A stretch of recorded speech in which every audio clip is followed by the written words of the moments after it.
What's up guys? It's your boy Adoboy. Magluto ko og suka klase nga chicken wings.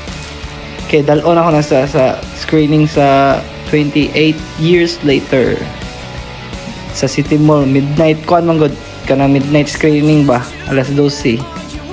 Dayon nagunaw na ko sa akong balonon. Then nagsusuroy ko sa grocery. Nakita mo kuaning kuan gud mga nanabitay flavor bitaw daan. Anay breading din anay kuan sauce daan ba din kaya nakayo lutoon kana lang akong luto kay para dali ra kayo kay lami pa kay mong kanon pon wala kita na og kuan silidang nga zombie nakita mo ko sa duha ka kuan na sequel gud wag nindot magay ko din karon gibag ko ang salida ng gawas pa 28 years na po.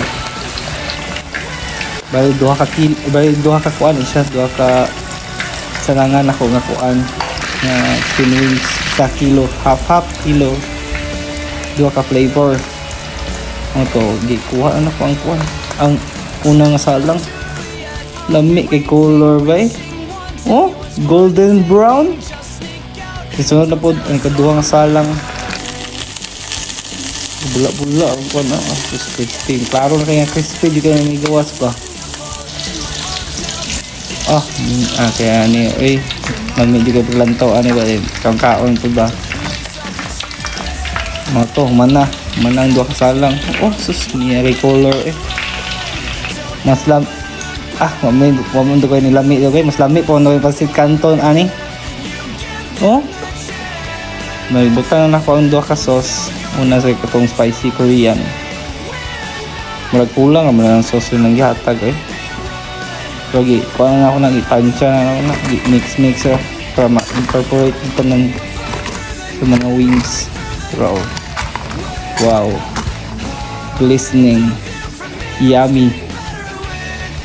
Ipaputoy na ako siya sa foil kaya pa may kuha na yun ka lang batangan ng foil ang kaduha, tapos crispy ka na ba ang buffalo wing nila yun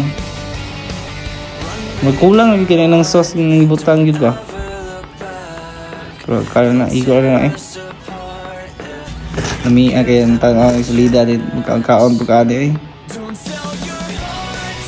paibog lang mo humot na sa sinihan tagam sa wala ka nilang pagkaon maglaway sila sumato man akong kuan wings okay sinaw kayo din crispy juga ano ba buffalo wings ug kuan spicy Korean. Thank you guys.